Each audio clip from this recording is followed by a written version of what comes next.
अहमदनगर जिल्हा न्यायव्यवस्थेचा 200 वर्षाचा ऐतिहासिक सोहळा दिनांक 31 ऑगस्ट रोजी बडी साजन कार्यालयामध्ये मोठ्या थाटामध्ये संपन्न झाला। या शानदार द्विशताब्दी महोत्सवाच्या निमित्तानं संपूर्ण न्यायव्यवस्थेतील अनेक मान्यवर एकाच व्यासपीठावरती उपस्थित होते। या कार्यक्रमाचे अध्यक्षस्थान मुंबई उच्च न्यायालयाच्या न्यायमूर्ती विभाजी कंकणवाडी यांनी भूषवलं, तर सर्वोच्च न्यायालयाचे न्यायमूर्ती उज्ज्वलजी भुयान हे प्रमुख वक्ते आणि मार्गदर्शक म्हणून उपस्थित होते। तसंच मुंबई उच्च न्यायालयाचे न्यायमूर्ती रोहित जोशी आणि अहमदनगर येथील प्रधान जिल्हा आणि सत्र न्यायाधीश श्रीमती अंजू शेंडे यांची प्रमुख उपस्थिती होती। अहमदनगर सेंट्रल ॲडव्होकेट्स बार असोसिएशनतर्फे आयोजित या सोहळ्यामध्ये विविध मान्यवरांचा यथोचित सन्मान करण्यात आला। अहमदनगरच्या न्यायव्यवस्थेचा ऐतिहासिक आणि उज्ज्वल वारसा जतन करत अनेक जुन्या स्मृतींना उजाळा देत हा कार्यक्रम यशस्वीपणे पार पडला। सर्वोच्च न्यायालयाचे न्यायमूर्ती उज्ज्वलजी भुयान यांनी कोर्टाच्या माध्यमातून लोकशाहीचे मजबूतीकरण तसंच अनेक कायदेविषयक गोष्टीवर मार्गदर्शन केलं। अहमदनगर जिल्हा आणि सत्र न्यायालयाचे प्रधान न्यायाधीश आणि उच्च न्यायालय मुंबईचे न्यायाधीश श्रीमती विभयाजी कंकणवाडी यांनी आपलं मनोगत व्यक्त केलं। तसंच advocate Pramod ji Joshi, advocate Nitinji Gaware, advocate Kishorji Patil, उच्च न्यायालय मुंबई या मान्यवरांचा न्यायदान क्षेत्रामध्ये मौलिक योगदान आहे यांचा सन्मान न्यायमूर्ती उज्ज्वलजी भुयान यांच्या हस्ते करण्यात आला।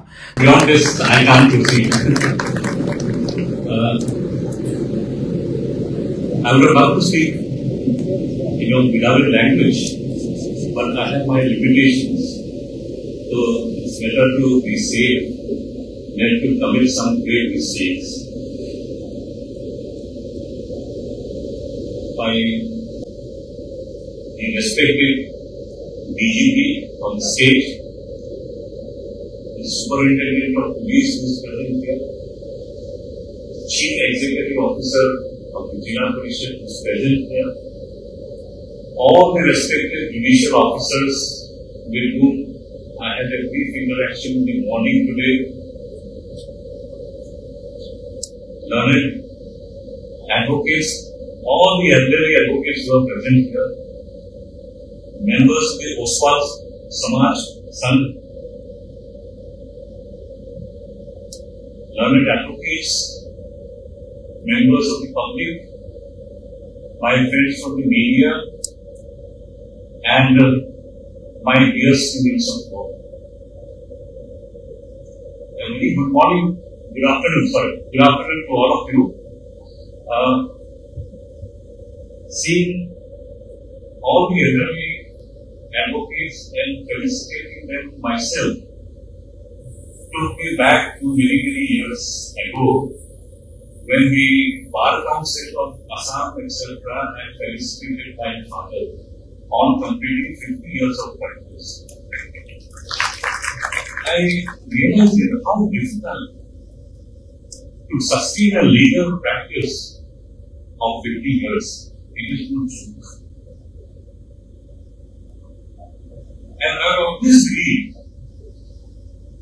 that the practice of law, the essence of the practice of law will not be understood in such time once you hold a brief for the petitioner or the plaintiff or the accused, you have to build a case brief by brief. Then only you understand what legal practice is. Friends, I am extremely delighted to be present here amidst you in this festive occasion on the occasion of Sir, my heartiest best wishes to all of you. The beating of drums while felicitating the senior advocates reminded me of my Durga Puja days. All those balloons and festivities. So thank you for recreating that ambience of celebration. In fact, we are today celebrating the journey of our senior friends at the bar. It's wonderful to be here.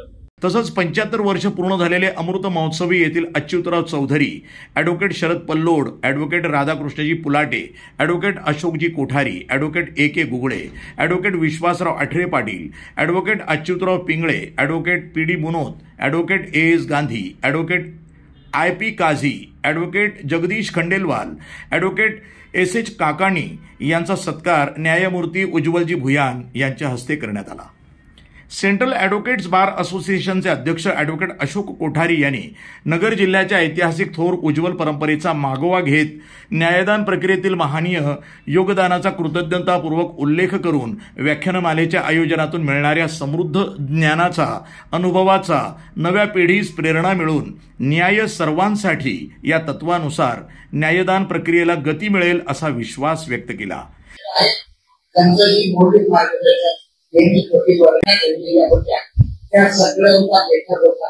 त्या अंतामध्ये आम्ही मांडलेला आहे आणि तो जो आमचा सवयीने राहिला म्हणून हे निश्चितपणे प्रत्येक लिगल सिस्टीम मध्ये काम करणाऱ्या मंडळींनी आपल्याला एकदा वाचून पाहिल्यानंतर तो संग्रहित ठेवावा अशी त्यांना निश्चितपणे वाटत.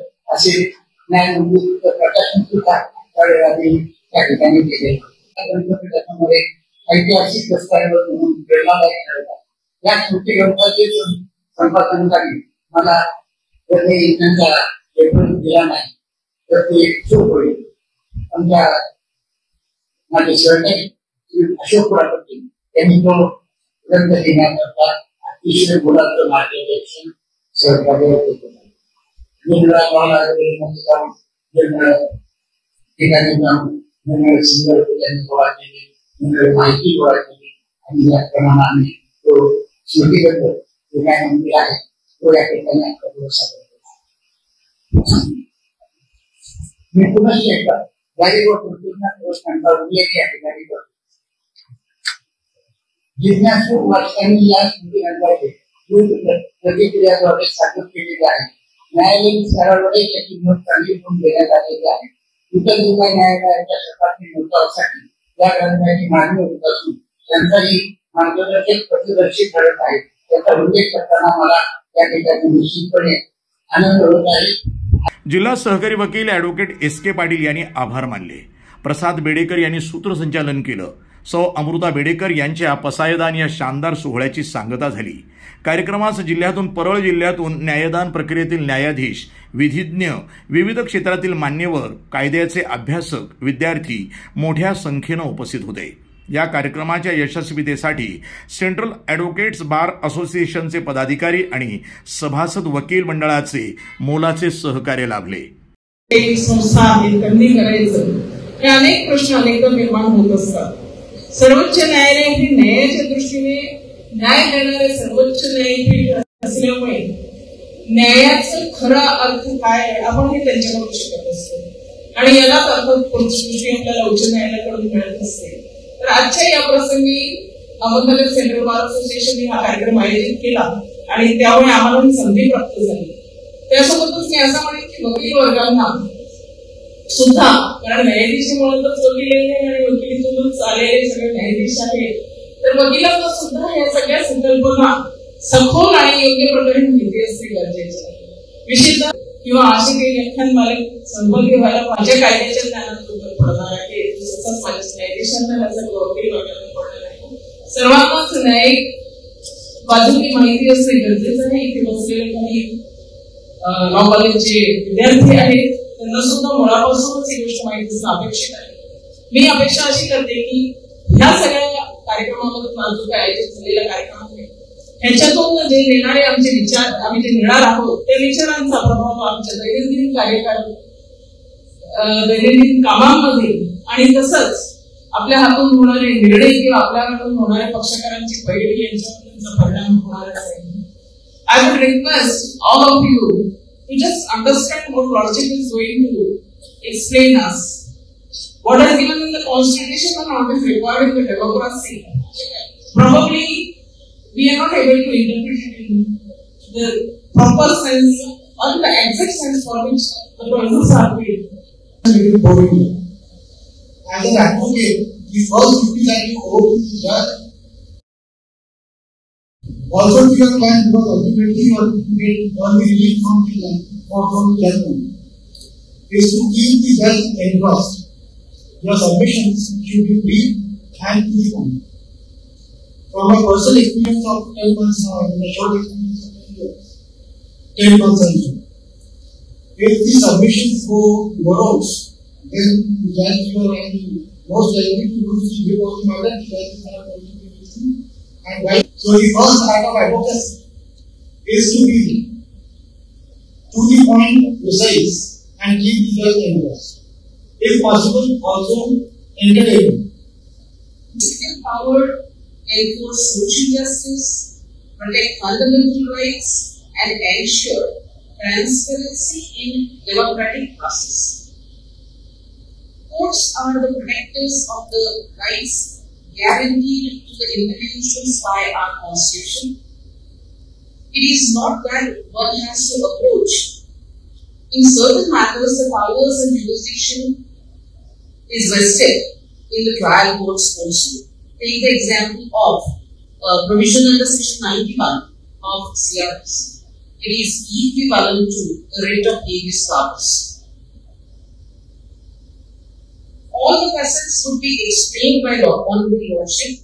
I do not want to therefore transgress. In fact, and therefore, I would like to stop here.